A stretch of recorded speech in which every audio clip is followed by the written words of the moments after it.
on sports.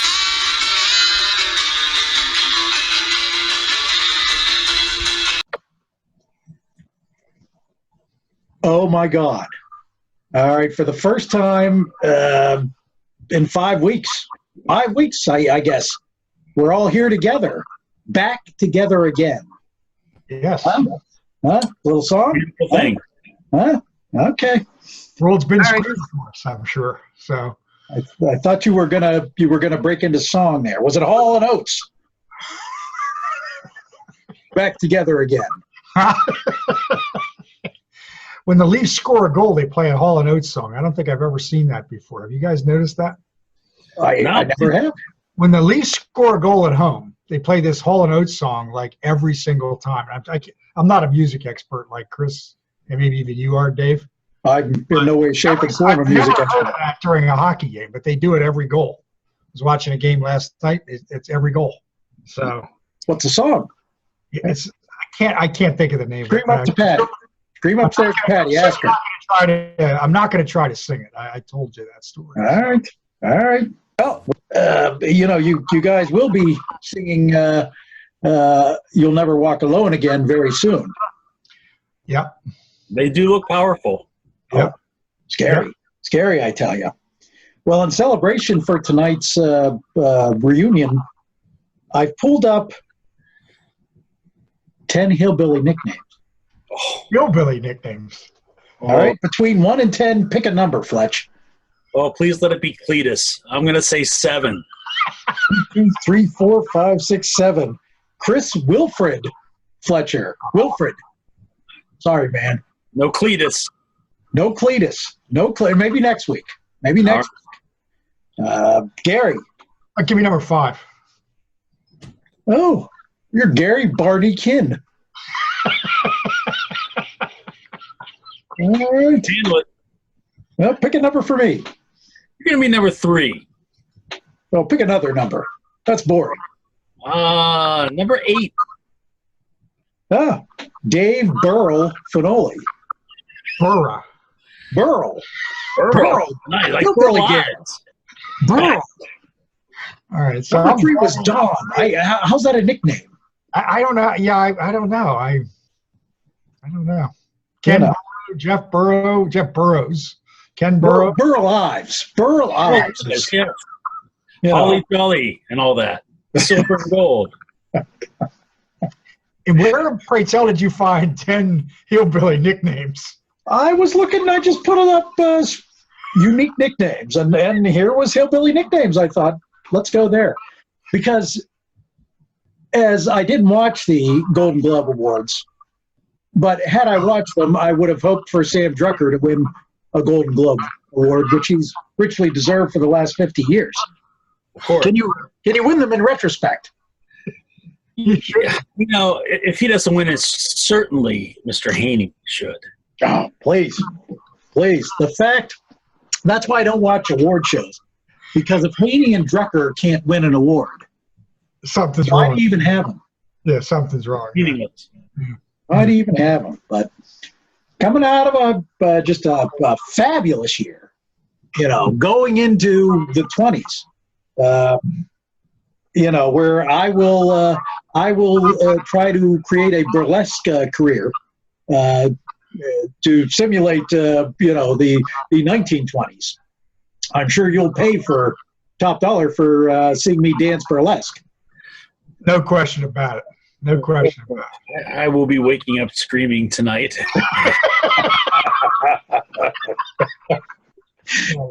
Oh, imagine me in the quarter movies, guys.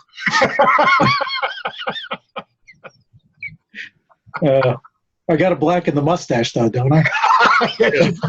Yes, you do. You need a little bit of change of clothes, too. Not a good porn mustache. Or the porn stash, as we know. Hey, they're coming back across sports. They are. Baker Mayfield's bringing the porn stash back. Mm-hmm. Oh, man. Yep. I got to tell you, tonight we're going to talk about our favorite 2019 memories. And, we will all make the big 2020 prediction. Oh. Gary. We're all going to make the big 2020 prediction. All right? My weakest area, yeah. Not tonight. Not tonight. The world is your oyster. Okay. I gotta tell you, I'm thinking of this, and I'm thinking, what did this year mean in Pittsburgh? And all I kept thinking was just a daily embarrassment that was Pirate baseball, and usually off the field. And the daily embarrassment that was Le'Veon Bell and Antonio Brown. And I kept thinking to myself, is that going to be my favorite memories of 2019? No. There's, I can't tell you. There's a skin treatment called the Big Chill on there from something called Hum. It's tough to describe this commercial, but anyways. Powered by nature, backed by science. But anyways, so I thought about it, and what did make an impression in a positive manner to me in 2019? Because I don't want to remember it for Kayla and Vasquez and yeah. Gary doesn't either. You just X'd out in your video, but now you're back. And I have no idea why it's doing that, so let's hope it stops. I thought it was just your reaction to Vasquez when I mentioned the word. Could be. Could be. To me, it was about soccer. It was about soccer on a local level. It was about soccer on a national level. It was about soccer on a world level. On the local level, the Pittsburgh Riverhounds became the most successful Pittsburgh team of 2019. By the end of it, they had the best record in the league, a league that isn't broken into 5 divisions, but 2 20-team conferences. They had the best record, and in the playoffs, they filled Highmark Stadium. They made Highmark Stadium one of the most exciting places to be. I mean, just goosebump moments during there, and if not for just some bad calls by the refs against Louisville in the quarterfinals, they would have played the semifinals here and quite possibly the championship. But what they accomplished after 20 years of being a relative average team at best was just a pure highlight. And then you came in with Pitt upsetting the number one or 2 team in I forget what Virginia was at the time, but upsetting them, getting on a roll, getting to the NCAA tournament for the first time since the 60s. And, in fact, winning a first round game before losing to the eventual national champion Georgetown. So locally it was good. On a world level, country level, however you want it, a lot of people were bothered by the women's national team. I loved it. I love their screw you attitude. I love the fact that, when they're up again 5-0, 6-0 against the Thailand team, that they decided to just, keep going and keep pushing. And it was 13-0. I had no problem with that because you know what? They substituted, and if you're Thailand, figure out a way to stop. They had an FU attitude towards the world, towards male reporters who basically seem to enjoy it when men are brash and confident, but don't seem to enjoy it when women were. I enjoyed it. They went on to a World Cup championship with their middle finger sticking up the whole way. I applaud it. I applaud the fact they basically had their say. They basically didn't seem to care what was being said about them. And they just brashly had the confidence to go on and become, if I'm not mistaken, the first back-to-back Women's World Cup. Very proud of that. And you know what I'm going to say on a world level. We know. Liverpool is a team I first started watching in the late 70s when it was an hour-long weekly game of the week on PBS. I started following them, quite frankly, because the Beatles were from Liverpool, and that's basically all I knew about England, was that the Beatles were from Liverpool. So they became a power in the 80s, and then the 90s, they were like the Steelers, coming close, only to be frustrated in the end. And that came about last year also. 97 points was the best point output in Premier League history, and they didn't win the Premier League. It just seemed to be what they were. The year before against Real Madrid, when they kind of got hosed in the European final, it just seemed what they were. And then the Champions League final this year, they faced Tottenham. Fletch, it reminded me, I don't know if you remember at my house in 2005 for Super Bowl 40, after being frustrated for so many years, that just rush of emotion that came over. Absolutely. Yeah. As they were about to win the Super Bowl. And you just forgot how much you should have appreciated what you saw in the 70s. Right. When it came. When Origi scored the goal in the 87th minute to put a capper on the Champions League final, and finally this team, after 15 years, where basically in 30 years they only won one major trophy, and that was 15 years before. When they won that championship, that to me was the highlight of my year, because they had been so close. But, like the Steelers, you never thought it was going to happen because they just seemed snake bit when it came. So I'm going to choose to remember those three things in the quickest growing sport in this country. And that's going to be what 2019 means to me. Fletch, I'm while I appreciate your singing for the Liverpool championship, I'm sure it might not have meant as much to you as it did to me. No, and Dave, I look at this year as the year of the injury in Pittsburgh sports. I mean, you had Polanco out for most of the year. You had, you lose a promising pitcher in your rotation. Who knows if mine will ever be the same after that? Sid sitting out much of the first part of this season. The Steelers losing Ben, and all the other injuries that they had. It's unbelievable that any city could be so snake bit by so many injuries at one time. I don't recall ever seeing anything like that in Pittsburgh. Can I ask you a quick question? Sure. Did they name it a sports hernia just to make it sound more manly rather than just a hernia? Probably, yeah. Okay. Well, I got a hernia, but it came from yeah, it's better than like the moving the couch hernia. Exactly. But this year we also saw a changing of the guard for the Pirates, which will carry into next year, in which I'm very positive. I have a positive feeling about that. I mean, I also think that we should look back at the tenure of Clint Hurdle as a success. I mean, he did bring that team back to the playoffs. He had a winning record with a team that was pretty much left for dead whenever he joined them. So, but I'm looking forward to seeing what happens there. I also think that we saw probably, guys, the most likable Steelers team we've seen in a long time. Despite the fact that they fell short, this was a team that didn't have a lot of drama associated with it. This was a team that, by all rights, should have won maybe 4 games instead of 8. Yeah. With the way they were decimated and also, just the losses they had. You had to replace a lot of production with Antonio Brown and Le'Veon Bell, even though Bell didn't play last year, but still – there was a lot of things going on with that team, yet they didn't quit. It was probably Tomlin's finest coaching job, even though they fell short at the end. Yeah. But a couple other things that came from that season for me is that we realized just how important Mike Munchausen was. Yeah. That offensive line did not play well this year. No.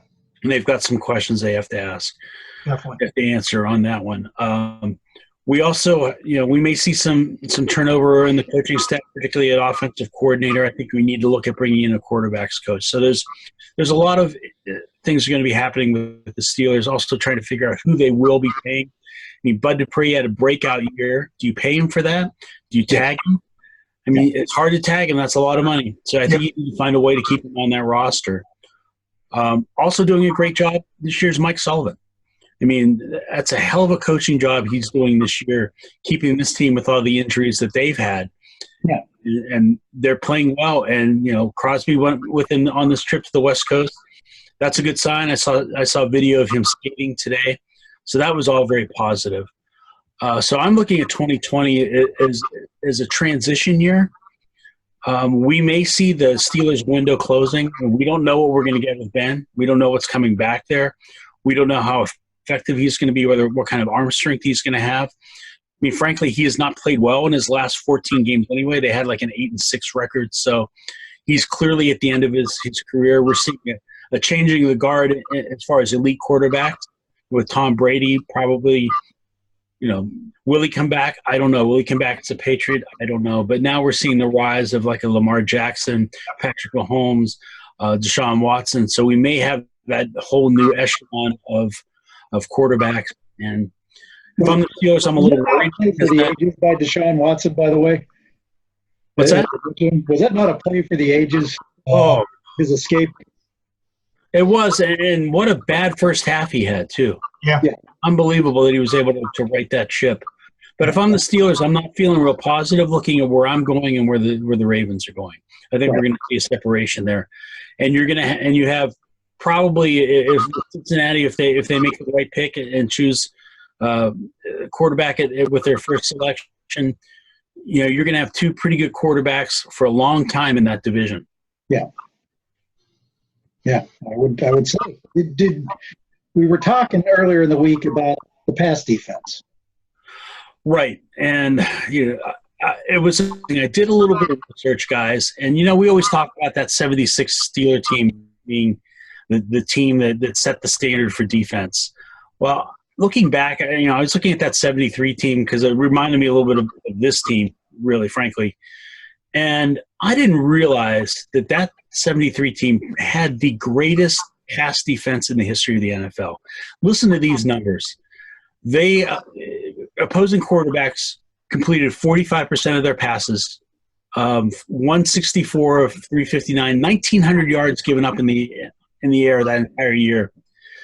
11 touchdowns against, 37 interceptions in 14 games. Jesus. So think about, here's the thing that's even more phenomenal about that. They had 11 guys with at least one interception. That's amazing. This is a 73 team, not the 73 team. Not the 76 team. No. So they had 11 defenders with at least one interception. So you had Mike Wagner had 8. Last on the list really was Mel Blount. He only had 4. And you had guys like Glenn Edwards with 6. John Rouser, remember him as a broadcaster? He had 6. Wow. So, but and it's not like they played bad competition. Listen to these lines. I was looking this up. This is incredible. So Dan Pastorini, 14 for 25 for 87 yards, 1 touchdown, 2 picks, a 43.2 rating. Their second meeting, he goes 5 for 14 for 30 yards, 2 touchdowns, 2 picks, and a 28.6 rating. Johnny Unitas, 2 of 9, 19 yards, 2 picks. He had the Blutarski rating, 0.0. Dan Fouts, 11 of 21, 2 picks, 76.3 rating. Ken Anderson. These are good quarterbacks. Oh, Hall of Fame quarterback. Great quarterback. 9 of 21 for 78 yards. Rare game with no picks, but a rating of 53.3. The second meeting, he gets 230 yards passing, but 1 touchdown, 3 picks, and a rating of 47.0. Wow. Billy Kilmer, 9 of 22 for 76 yards, 1 touchdown, 2 picks, rating 27.8. Darryl LaMonica, 13 of 31, 236 yards, 1 touchdown, 4 picks, rating 39.9. John Brody, 6 of 12, 79 yards, no touchdowns, 2 picks, 31.6 rating. Wow. The best performance that came in the playoffs, where Ken Stabler went 14 for 17 for 142 yards. But, their run defense was no slouch either. They gave up 7 rushing touchdowns that year. One of those was from 19 yards out. The rest either came from 1 or 3 yards out. That's unbelievable. I mean, that shows you how you run a bad or win with a bad offense. And Bradshaw, 10 touchdowns, 15 picks that year. 54.5 rating. Yeah. You know, Terry Hanratty was your highest rated quarterback on that team. Yeah. And they won 10 games. How with a hurt Franco Harris, it was just an unbelievable performance. But the fact that they got decimated in that playoff game by the Raiders really spurred the whole renewal that happened with Noel going in and making the historic 1974 draft. Right. Absolutely. Absolutely. Those were some great stats. Things I didn't realize. I didn't realize it just came across that by accident, but 37 picks in 14 games. Yeah, that's incredible. That's almost unbelievable. That's almost 4 a game. Yeah, unbelievable. But Anthony Davis turned down his max offer. Wow. There's a shot. It didn't have a pizza in it. Mr. Gary, are you there with us? Oh, Gary, we may be having that. We need that technical difficulty sign to come up. No, that's not good. That's not good. Well, let's assume what Gary's great 2019 thoughts would be. Gary was happy that there were some good fights this year. There were some good fights, and I think he's happy that you and I started. I think he is too. I think he brought us back. But I think that's one of the he's got me into. I have a subscription to Ringside magazine, which is digital only, and that was as per Gary. Certainly, brought us back into Title Bout, the great game. He's done. Gary just dropped from the show Bad Weather here tonight. He's trying to get back. So Patty has become part of the show. And Patty, if you're listening, Fleury sucks. Fleury will suck tonight. All right. Patty claims she's a Fleury fan, not a Vegas fan. How can you root for a guy, the goaltender, could be the most important part of your team, and not root for the Vegas team? Can that happen? I don't think so, but it's going to be interesting, Dave, to see how they handle this next expansion. Yeah. Oh yeah. Yeah, because they went way overboard with Vegas. Yeah, they did. Leading over. Are you back in? I guess. I apologize, gentlemen. I have no idea what is going on here. Patty, who is a Vegas fan from what Chris and I just developed, he's back. Patty just said he's back. It's not really true. It's not really true. Can you hear me or not? We can hear you. But you can't see me. Can you hear me? Can you hear me hear you? It keeps saying cannot start video, and I have no idea why it's doing this. Okay. We hear your voice. Sorry, we'll have the audio of it, Gary. So, Gary, we were thinking that your memories of the year was a year full of great fights. Is that correct?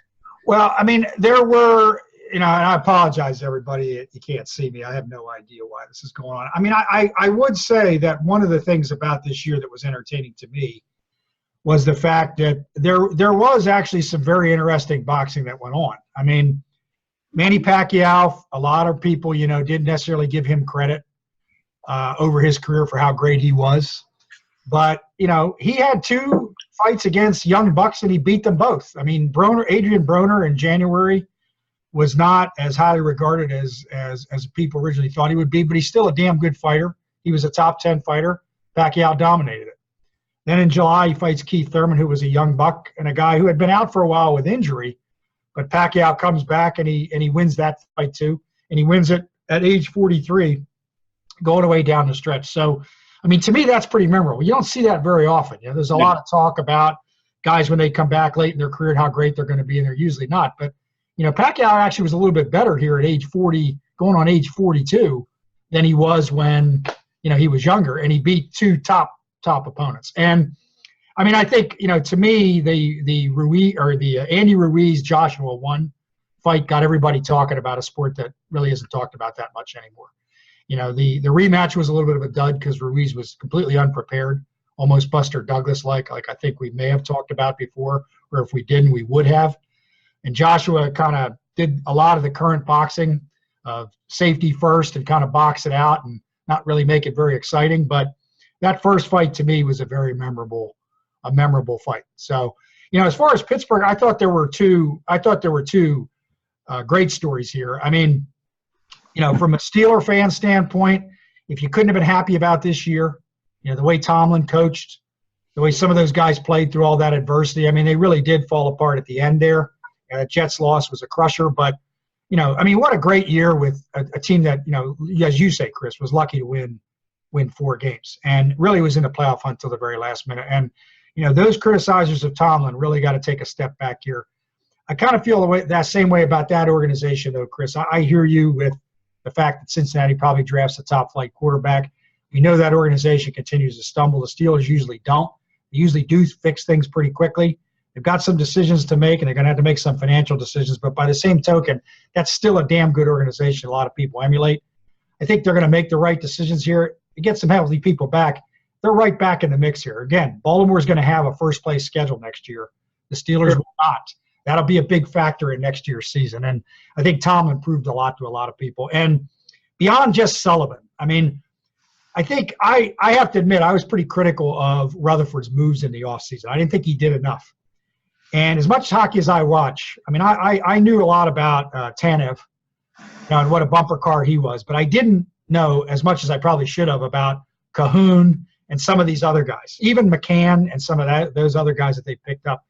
I mean, it's a much different team now. I mean, I'm still a little bit worried in the playoffs when the game gets a little bit uglier, gets a little muddier, a little tougher to win. But, boy, they're tough to play against. They keep coming at you. They're never out of a game.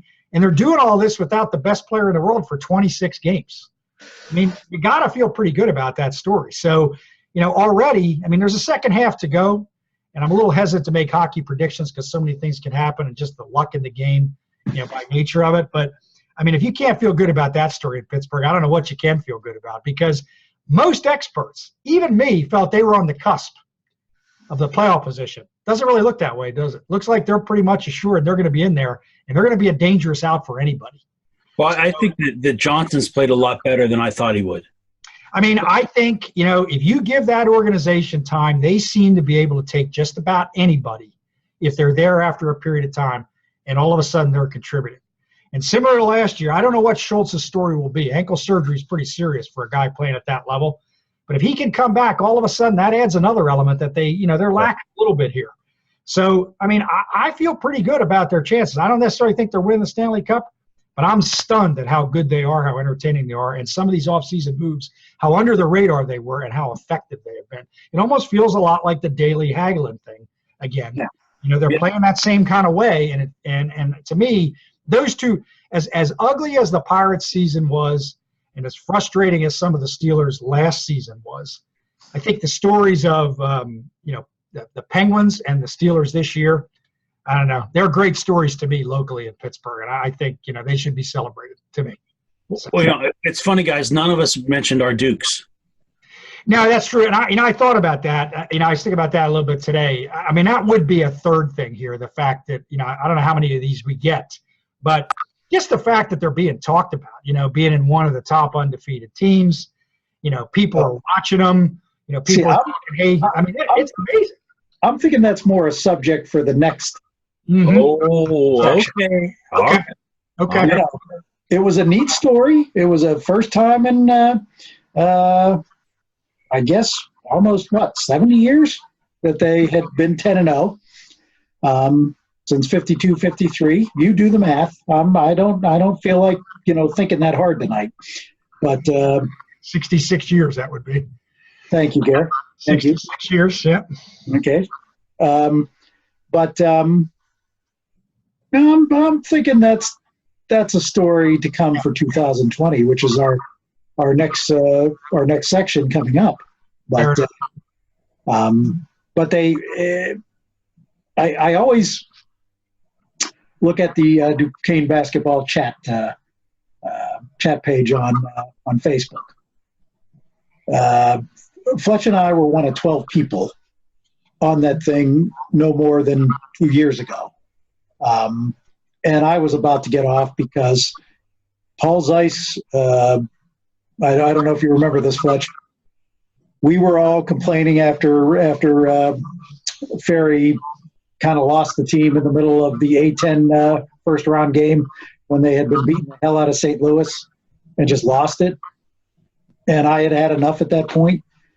And we were kind of calling for his head, and Zeiss came on and said, you have to give Jim Ferry 10 years to turn this team around.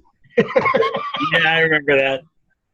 And I today, 2 years later, after Dr. Gormley made the decision that we were right and Ferry had had enough, we have 806 members of that same group, and Unbelievable. it's like this is melding generations of Duquesne alums like nothing I've ever seen. But again, you guys can bring it in 2019 if you want. That's fine, and no problem. For me, it's the story becomes a great story next year. No, I'm with you. Yeah. But there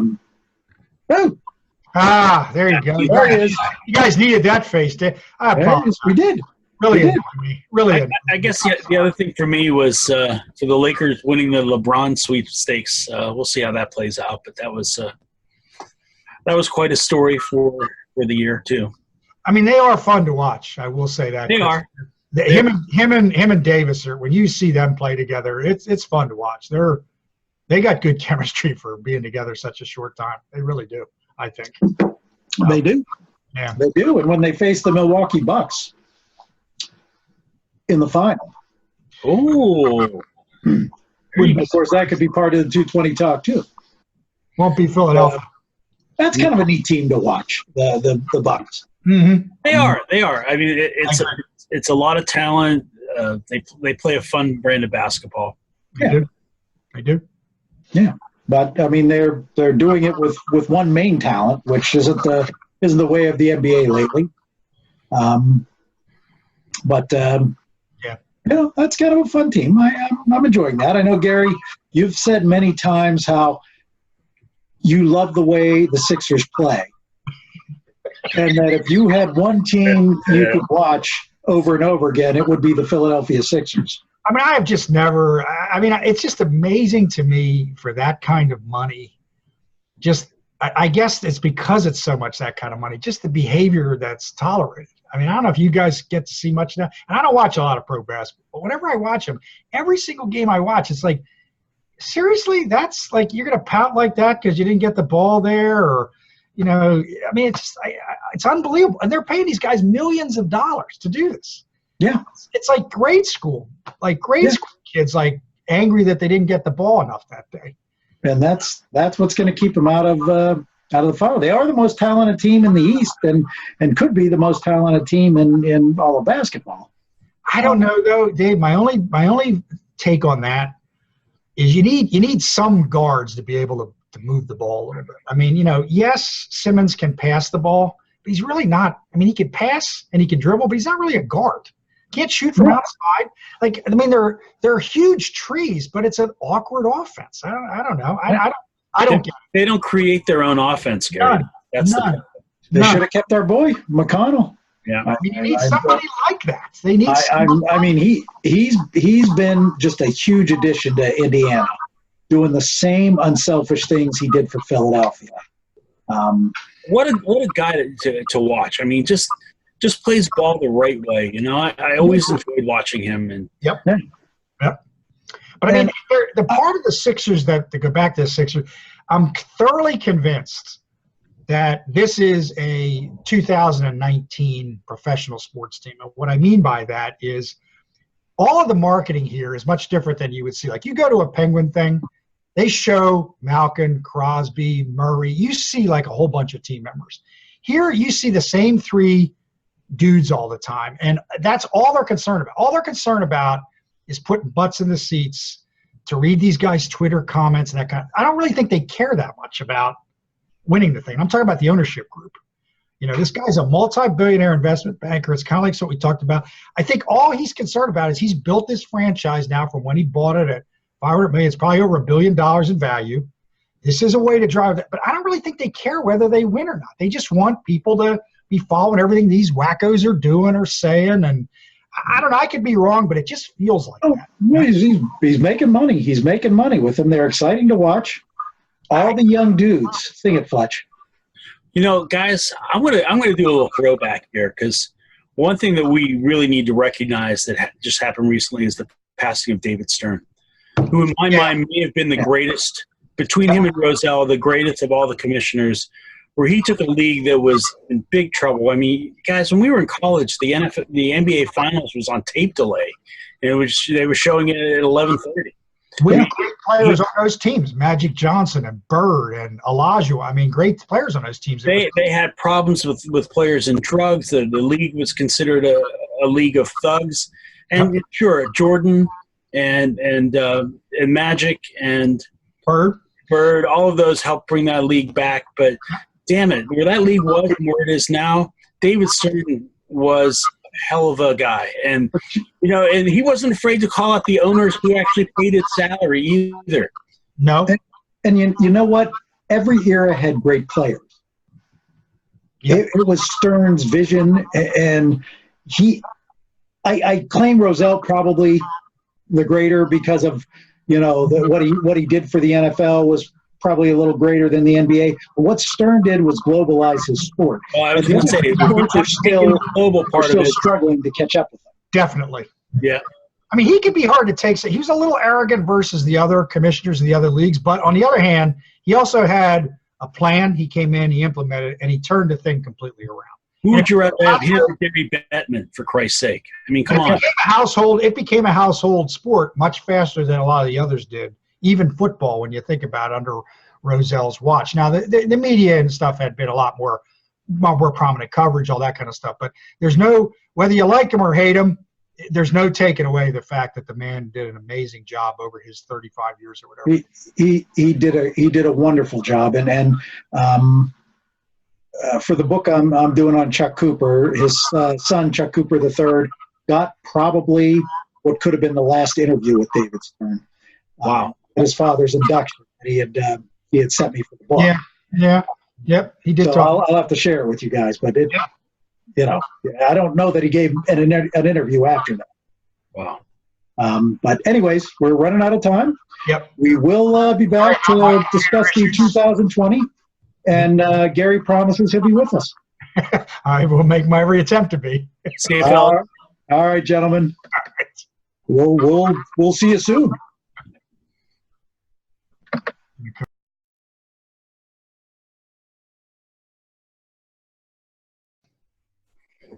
All right, guys, a wintry night.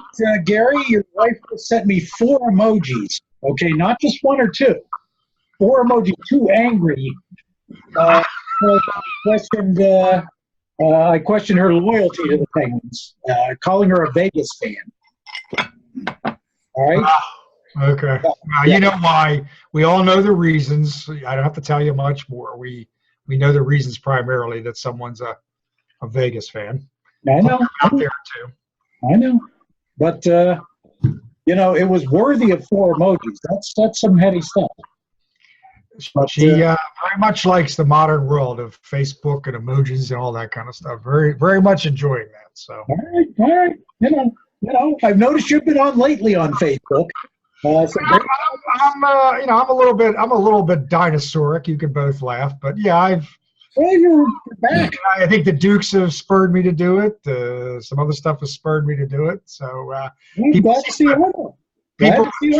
love my boxing commentary. It seems I get a lot of the thumbs up or whatever it is. So nice. Good. Well, you know, we're going to call Chris is going to be the only one to get a nickname. We're going to call him Festus. Oh, I finally had a light bulb. Exactly. Oh, it's Fester. I'm sorry, Festus. Okay, sorry. Festus, not Fester. Gary, you want the Fester? I'll take it. Yeah, Gary can have Fester. You can have Festus. And you can be Festivus. I was going to say, I will be Festivus. Exactly. The three shades of Festa. I'll never remember these nicknames, gentlemen. I'm sorry, but I'll be close, but I'll get them all mixed up. Always a new one. I've gotten a fruity drink to celebrate 2020. There you go. There you go. What is that? It's a fruity drink with vitamin C. Okay? There's vitamin C in it. Hockey teams on there. Yeah. Get your hockey teams. I don't want to drop this on my computer or I'm going to have all sorts of problems. Yeah, I certainly can't afford to do that tonight. Fruity drinks do not mix with computer. Bottom line. Now, what's the official? I'm calling it 2020, okay? But is it 2020 or 2020? A lot of talk about this lately. A lot of talk. There's a power pop band called 2020, so I'm going to go that way. Okay, Gary, you're the deciding vote. I'm going to go with 2020 as well. All right, screw you both. I'm still going 2020. And you're the boss of this, so you could take that approach. All right. Well, I'm going to go through a couple of things I've decided I don't like so far from a Facebook standpoint that makes me chuckle in this new decade. The people that insist on pointing out that 2020 or 2020 is not the beginning of a new decade. Yeah, a lot of talk about this. Yeah. They might be technically right, but who gives a damn? This is what we've been doing all our lives, okay? And this is the way it is. So get over it. Quit making yourself seem like you're smart somehow, because you're not. All right? So get over that. And these Patriot fans who are getting just so overcome with anger at people taking joy at the loss, you know what? You've pounded on people for 10 years for losing. Take it like a man or a woman, if you're a woman, and shut up. Okay? Mm-hmm. It's over. People got on the Steelers when they were on a run. And you know what? When it was over, they laughed at us. So what? You know, it's the way it is. That's the fun of football when you have a team who's a dynasty. And that's why dynasties are good for them, because you got to have the team to hate as well as the team to love. So that's just my 2 cents of things that have bothered me. The other thing that bothers me, I'm watching Ohio State and Maryland on Gary Williams' court, and we all remember how Gary Williams almost became the coach of the Dukes instead of Jim Satt. Wow. Think about that.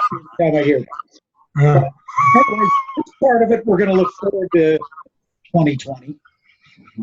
And that's where we're going to talk a little about the thing that I've been impressed with. I think we were all afraid when they hit the end of their run in the non-conference schedule. They got a couple tough teams, especially Marshall, who, while under 500, had played a very tough schedule. They didn't look good. Dambrot came out, basically said instead of trying to use kid gloves on him, he should have kicked their ass. Well, he kicked their ass before the St. Louis game. St. Louis, a very good 8-10 team, if not probably the second best after Dayton. And what they've come out to in 2 games, as excited as I was for the 10 wins, to me, these 2 games lay the groundwork for what we could see. Because we were 8 wins away from being in the discussion for something that we've all dreamed about since we first went to the game. A bit. I really feared that Davidson game. Davidson, who had won, 7 consecutive games against them. Yep. They've never beaten Dayton. They got that monkey off their back. They look good doing it. Looked good down the stretch after blowing a big lead, unlike Pitt, who blew a big lead and then kept blowing it. I'm starting to get excited about this team. I'm starting to say my big 2020 prediction. I'll use it for that, again, in deference to you guys, because I'm a giving person, okay? You've always said that about me, Fletch. Yeah. But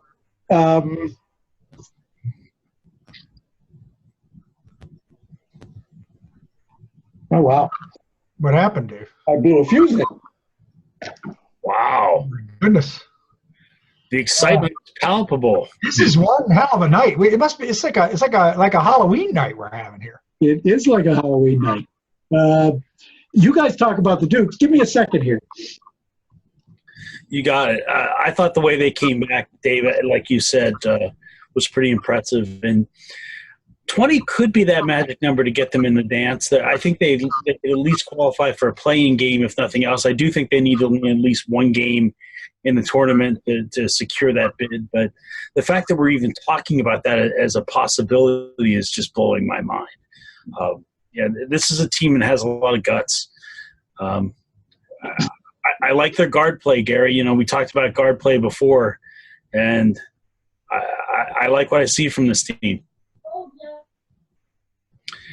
And now it appears I'm the only one on. So, yeah, so the Dukes look to be good. The other thing that I'm looking forward to is seeing what happens with the Steelers off season. It's starting soon. There are a lot of decisions that need to be made of what they're going to do with Bud Dupree, what they're going to do with the running back position, what they're going to do to secure a tight end, because that's certainly a need. But I think that they showed some promise, and I think that they're not that far away. But my big concern is that maybe Baltimore is really pulling away from this division with the young talent that they have. And you know, I think Harbaugh. You know, we had talked earlier that maybe this was the year that Tomlin gets Coach of the Year. Well, if it's not Tomlin, then I would say it's definitely Harbaugh. I mean, he's done a hell of a job with that squad. Pirates, you never know what you're going to get. Let's find a catcher. I'm excited about that prospect. Finding someone who can actually call the game behind the plate. Hey, Dave, you're back. We want back. You see Dave, you're back and I'm not. How about that? How crazy is this all tonight? I think, I tried, and Viv told me. She said, because I put the heater in here, but there's no good heat in the office. It's above the garage. So she said, you're going to blow a fuse. I said, I wasn't. I was wrong. Well, you were talking about the Dukes, and that put you over the top. It did. But anyways, go on with what you're saying there. Well, I was just saying that we've got a lot of interesting things coming up in terms of decisions that will be made around personnel. You know, with the Steelers, with what they're going to do, they're obviously going to need to find a tight end. They're going to need to figure out what they're going to do at running back. What do you do with the linebacker position? I think you have to do everything you can to sign Dupree with a contract that makes sense, knowing that Watt's going to be coming up in a couple of years, and that's going to be a contract that's going to break the bank, after the season that he's had. So that's going to be interesting, and just to see this new Pirate management team in play and what they do. You know, they've got to find a catcher. That's the first thing they've got to do. Yeah, Diaz signed by Toronto today. So we'll see what happens there. But let me ask you, devil's advocate. Do you trust Dupree after only one good year? For 17, I believe it's $17 million hit. $17 million would be the cap hit, yeah. I don't know. I mean, I think part of it, there's a lot of factors in there. I mean, the dominant season that Watt had certainly helped Dupree as well. Yeah. I think that Vince Williams was a good behind-the-scenes person for him, really getting him where he needed to be. And I don't know. I think you need another edge rusher. What are you going to do? I mean, I don't see how you can not sign him. Well, I think they're going to have to sign him. I think you're right with that, and I think they're going to take the hit. And that's okay. The thing I would probably go for in the draft and free agent is offensive line, and offensive line. Well, you need a tight end, Dave. You have no reliable tight end. In the game today, you need a pass-catching threat.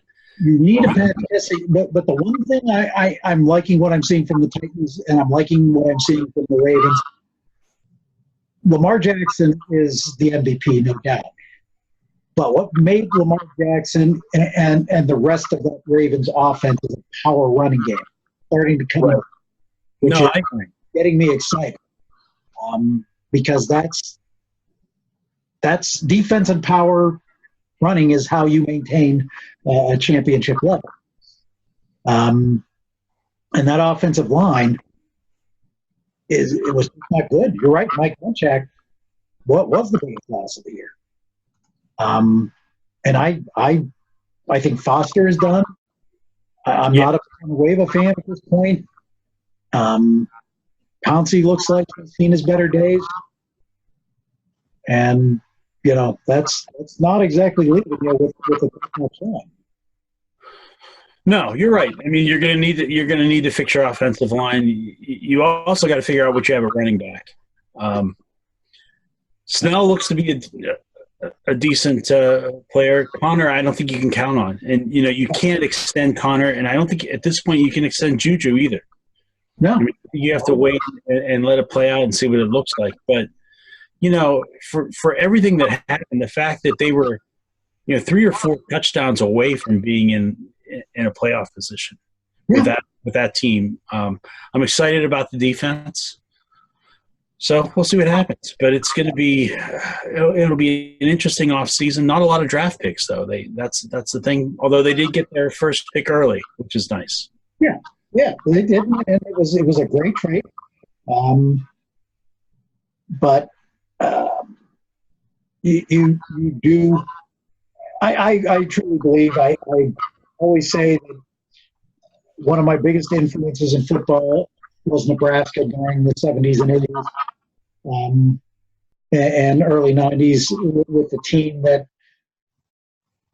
basically an offensive line made those running backs look spectacular. That's why not a lot of them succeeded in the pros. Right. And that team wore you down. In the second half, you were done. Right. And I think if you're going defense, the next logical step is to get a strong offensive line in and start to finally develop a run. And I like Benny Snell. I don't think they need to go out and find a running back. They need to find some depth at running back, yes. Well, Jalen Samuels certainly works out well in the passing game, but he was averaging under 3 yards a carry. That's just not going to work. No, it's not. But you're right. They need a tight end.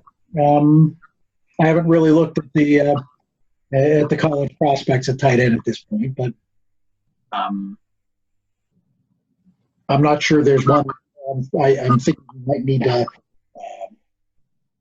look at free to fill your tight end. But that window, I don't know if it's going to open up for a Super Bowl, but if you get an offensive line in there, Nathan Rudolph becomes a more effective quarterback if you go to one. Well, Rudolph was never the same after that. After He got that, knocked out. no, he wasn't. And he was, if he doesn't get a concussion there, I think they're in the playoffs because I think he's progressing at the point where he's going to win them a couple of games. He has a nice arm. He has a nice accurate arm. Decision making comes with time. It's not going to come with your first points. I also don't think he has good feet right now either. I think that might have been a function of getting his bell rung like that, but he's kind of happy. Quarterback coach. Really. I mean, a quarterback coach would do things like that. Right. And that's the thing that they lost with moving Randy Fichtner to offensive coordinator, not having a true quarterbacks coach.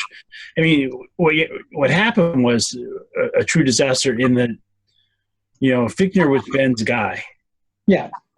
And then when there's no Ben, that becomes a problem. It does. But I think for the most part, he did well with what he had. And he called a couple of times when he would have Duck throw maybe too many times in a game. But on the other end of those games, they were stuck in the run. So what were you going to do at that point? Yeah, but you can't run 30 times or pass 30 times with him. You got to figure out something. If you are going to pass 30 times, you need to work in a few more screens and a few other. Downfield. I agree with you. You don't go downfield. He's not good enough to play that game. I mean, they say that he got the nickname Duck because of his duck calling. Frankly, I think it could have been from the way his passes floated up in the air. Yeah, absolutely. Absolutely. But, they had heart. And, Yeah. with them, maybe you're good enough to get in the playoffs. You're not good enough to win a Super Bowl. No. And, one of these years they're going to have a bad year if they're going to go forward. Yeah.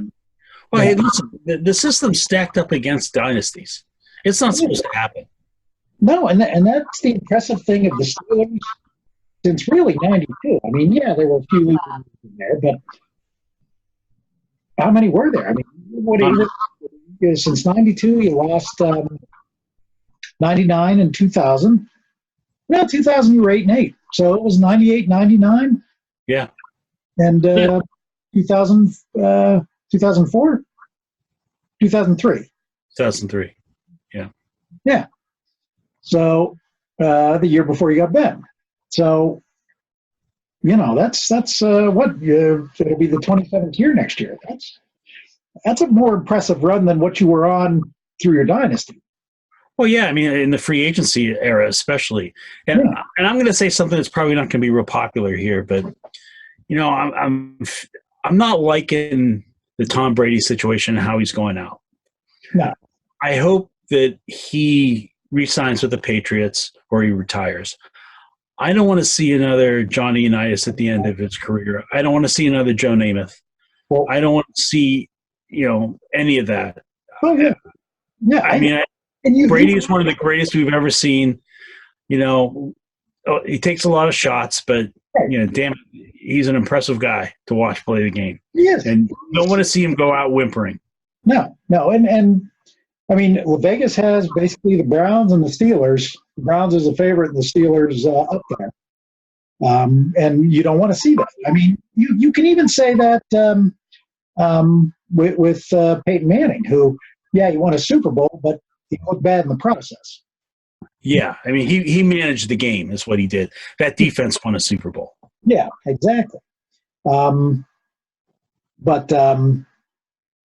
there's going to be some work there. I think it's a team good enough maybe to sneak in the playoffs next year, provided they do kind of shore up the offensive line and put a tight end in the mix. Would certainly help that. Your receivers are growing, but Juju, even before injured, did not look like that guy. He was the guy we all feared would come out without Antonio Brown. Right. He's available. He's still available. Well, that just gets messier every day, doesn't it?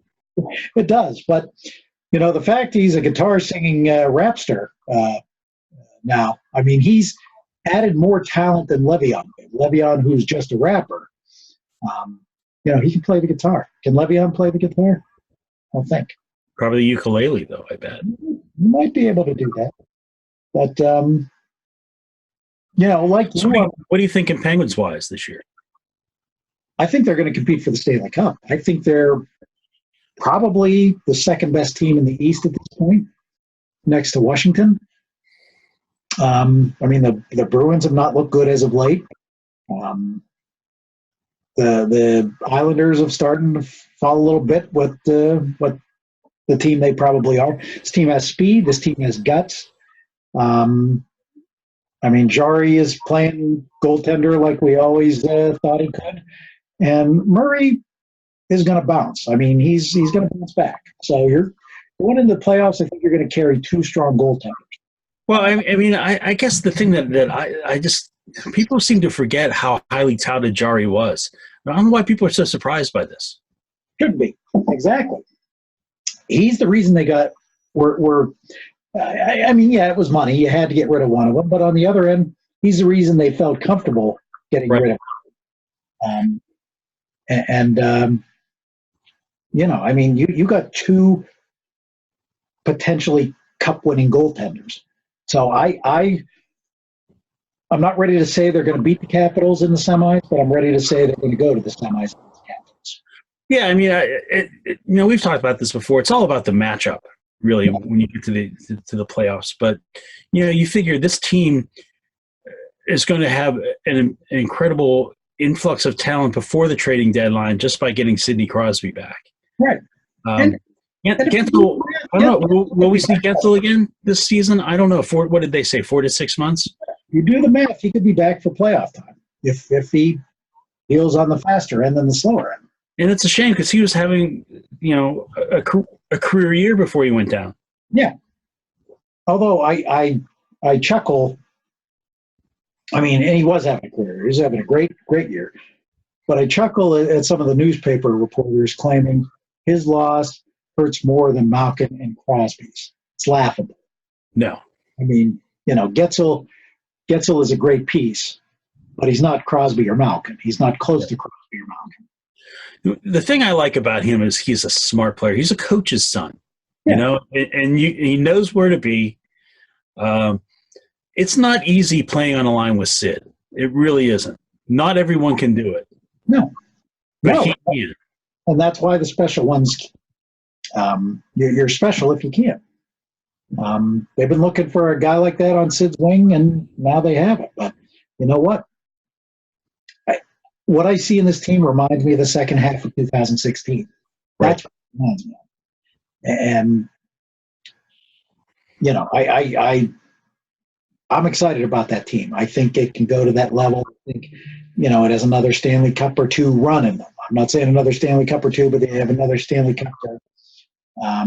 It's all about two things: matchups and when you get hot. Yes, exactly.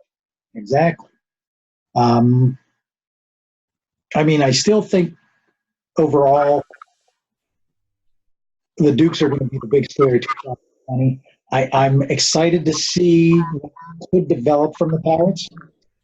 We'll talk to Gary a little now that we have back before Armageddon gets you out in New Jersey. Tell us a little about what you see with local sports in 2000. I'm sorry, guys. I'm sorry about my face to everybody who might be watching or listening to this. There's really I have no idea what's going on. I don't know if it's the weather or it's this damn machine. You should never spend a lot of money on a PC because in 5 years it's going to be inefficient anyway. There you go. 2020, I'm going to be brief. I'm telling you the truth. It's the truth. It's just annoying. Sorry to those people who love technology, but really shouldn't spend a lot of money. I know I'm coming in here after you guys. What's technology? After 2 years, your phone's not as efficient, and pictures don't load on it, and your PC doesn't work. I've had it, So, yes. I don't want to go back to pigeons and stuff, but I see what you're doing, Dave. Sorry, I'm annoyed. So, what is technology, Gary? Say it. It's not unlike a certain lunch meat, is it not? It's baloney. There I'm losing my connection all this time, and I have no idea why. I'm not doing anything different. So, what sign do you have for technology, Fletch? Technology is the Busher of the Week. That's mine this week. It's the Busher of the Week. Right. So please all right, what do you got, Gary? All right, am I up for 2020? I think I have like 4 small ones. I think that what we saw last year. It's a problem. Yeah. Oh. I couldn't resist it. I know. I'm nervous always about predictions, and I'm always nervous about big ones. Say it. But I think there's going to be 4 that I think seriously. Like I think what we saw last year in hockey with kind of a changing of the guard in basketball with the Raptors and the Blues. Mm-hmm. I'm not saying we're going to see some team come back from 31st place on January 1st, but I just get the feeling again we're going to see a similar type of situation in both of those sports. You may see the Rockets win it, for example, or the Bucks or somebody like that in basketball. And I think in hockey, you might see somebody come out of the blue like Colorado or Florida or something like that. I think, basketball is not necessarily the same balance as hockey, but I just think you're going to continue to see that a little bit in those sports in 2020, watching particularly hockey this year. I just think there's a lot of teams that aren't on the radar. They're going to come out of nowhere and are going to surprise people. I think another thing I think in 2020 I think I'm gonna look for is I think I think boxing's going to have another pretty good year, actually. I mean, kind of like we were talking about earlier. And I'm not saying it because I like the sport. I mean, you've got Fury and Wilder scheduled already for a rematch. You know, Joshua's probably going to see the money that can be made in some other guys, whether it's Ortiz, who Wilder beat. I don't know if I necessarily get anywhere with Wilder, but I could see some other big money bouts, and I could see some attention coming from that. I think another thing that jumps into my head is the Dukes. I'm not quite sure they're winning the NCAA tournament, but they are having some good wins lately. I think that conference, there's not a tremendously great team in it. I think they're right there in the mix in the top 4. I think we might get a shot this year. I think Chris is right. I think you have to, or maybe you said it too, Dave, I think you have to win a game or two in the tournament this time. But I think if they come in there with 20-plus wins, I think they're going to have a shot to do that. And I think the last one, I don't think it's just emotional. I think we started to see the seeds of this a little bit. Last year, the fact that Tampa and Oakland have continued to win, and the Cardinals and the Nationals even winning the World Series were kind of development type of organizations, not spending a ton of money, letting guys go, kind of looking at things over the longer term. There was some starting to rumblings, even from people that were big proponents of it, like Madden and guys like that at the latter part of last year, that the game's kind of gotten away, beyond the fact that it can be a little dull sometimes. Some of this stuff is overthought. I'm not saying we're going back to it immediately, but I think that move is going to continue. I think we're going to see organizations put a lot more money into development, even in the middle of the pack. Some of the bigger money ones are doing it now, and I honestly think we're going to continue to see a little bit of moving away, a little bit more back to what we saw. I don't know if we're necessarily going to see 70s and 80s baseball, the excitement of that again, but I think we're going to continue to see a movement away from some of the era that we've all been railing about for the last 2 or 3 years because of the performance of teams that continue to win here in a game. So those are my 4 for 2020. Well, I'm looking for this on. Hang on 1 second. Well, go ahead. You were talking about the Rays had the 5th most wins. I know, it's amazing, and that was on the guy's site that I sometimes like on Facebook. I can't remember which one it is, but it's a good site. Yeah, it's a baseball site. Yes. That to me just speaks volumes of how you win. You can win and win consistently. And the Cardinals are in there too. The Cardinals are in the top 5 as well. Same situation. Yep. Well, the other thing that helps teams win is knowing what the signs are too. That's kind of helpful. Yes, definitely. Now, I guess they're saying that may have happened in Boston as well too. So, I mean, that's a story that we didn't talk about. That's one of the. I mean, there were some negative stories in 2020 beyond the Bell and the Antonio Brown situation, which, whether you love him or hate him, just continues to get more tragic. I mean, I'm not sure too many organizations are going to take a chance on him again, as talented as he was with all this baggage. I mean, that's a shame. And I think the other negative story is the fact that baseball's got a lot of issues it's dealing with, and then you have this come up. I mean, it's like the worst. It's like it's like when it's a bad weather already, then it's a worse night. It's the worst thing that could have happened for some people that really don't understand the game or don't care about it that much. I don't think it's going to be penalized as heavily as it should be, but yeah, that's right. I mean, that's we didn't talk about the negatives of 19. Rather, that's one of the more negative ones to me. But the thing I just don't understand that is, with player movement the way it is now, how do you keep a lid on that? There's no way that you can do that and get away with it. Arrogance. Yeah, it's an arrogant organization, and they just thought they were going to be able to get through it. I don't understand how you haven't penalized them at this point. I mean, the video which showed the guy on the table with the the computer equipment and the trash can in the can right there. Like, how do you not walk by? Like, how does an opposing team not walk by and say, "What the F is a towel doing down there, and what's back there?" Like, how do you all season long? Like, it's amazing, Chris. You're right. Like, how did somebody not look and say, "What the hell is this? Like, what's this doing?" Yeah. Like, it's amazing to me. Yeah. That's something that I think they're hoping will go away. Yeah. In the world of Manfred the Magnificent. It's the na. Exactly. Oh, let's say that a pitcher has to throw to 3 batters. They'll forget the Astros. Could very well be, particularly too. Could very well. Let's get rid of 42 minor league teams. They'll forget about the Astros while they're bitching about that. You know, I mean, there was a reason that the NFL owners destroyed Spygate videos, and while they're not real quick on this one, it's embarrassing to the league. It's smacks of people not watching an honest product, and that's the worst thing that can happen to a sport. I think when you're struggling like it is right now in some regards and getting a lot of bad press, it is one of the worst things that could ever happen. Yeah. So, and one thing, they were kind of like they weren't likable to me to begin with. No, it's an arrogant. What, 254, and every time he hits a double, he's posing for the crowd. Like, they were completely unlikable to me. Honestly, them and the Dodgers both.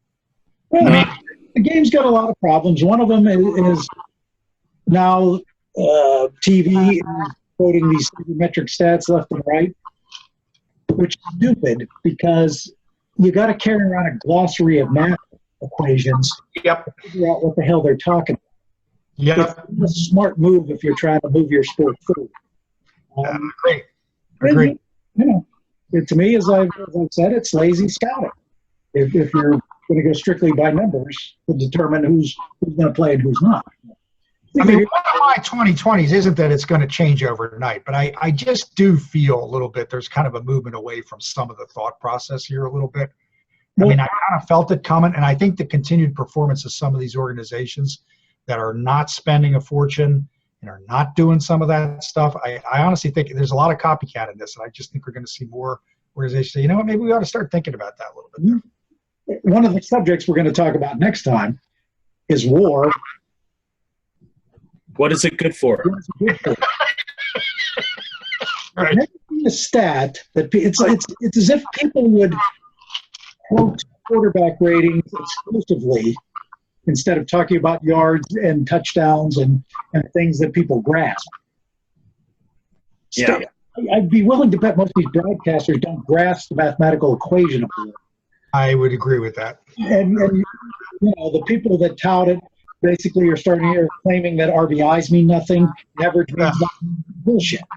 Bullshit is right. Yep. Exactly. That's exactly right. And you know, people started that. I thought when Hernandez won the Cy Young. I did like Hernandez up in Seattle.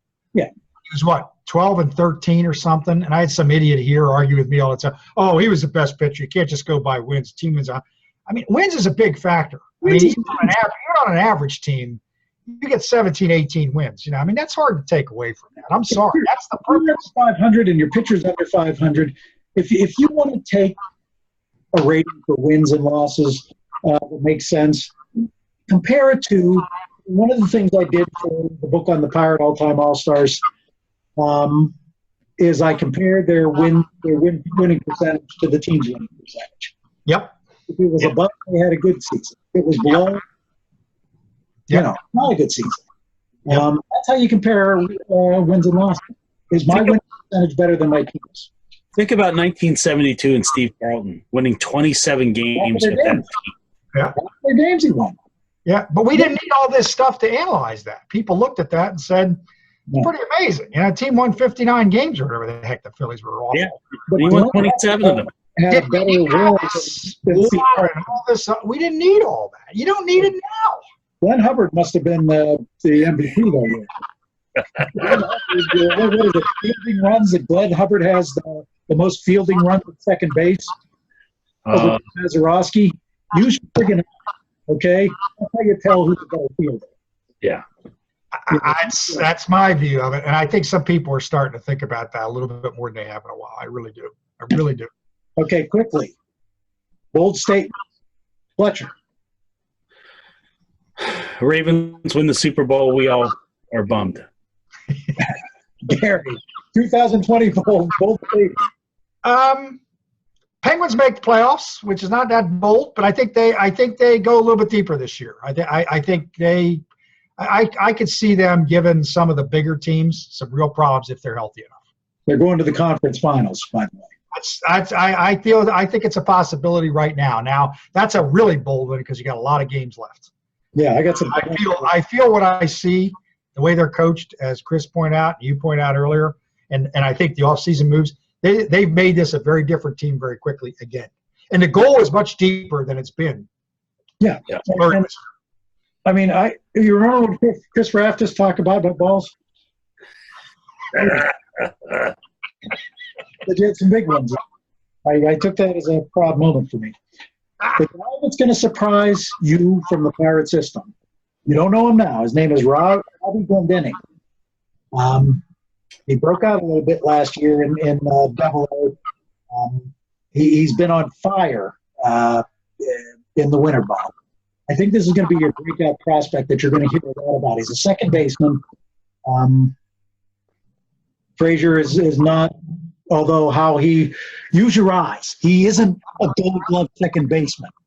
You know, that to me just volumes about sabermetric fielding stats. This guy is not, you know, can't get to the balls. But this guy is going to be a breakout prospect. Mark my words, Duke's going to the NCAAs. You're coming down, you're driving down to Pittsburgh. We're all going to be together for this.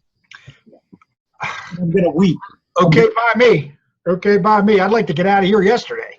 So So that's my bold Chris Raftis Kahona prediction of 2020. Sounds good. Sounds good. Yeah. Sorry, guys, for being in and out of it. Maybe it was better. So. Nah, it's always better. I had no idea what's going on. So. All right, my friend. Next time we're gonna, you know, we're gonna talk about war for some reason, just because it's pissing me off. Okay. War is hell, Dave. War is hell. It's hell. So we'll do that. And, we're gonna put that something. You have a good night. Happy New Year. Happy New Year to you. Glad we're doing it. Make it all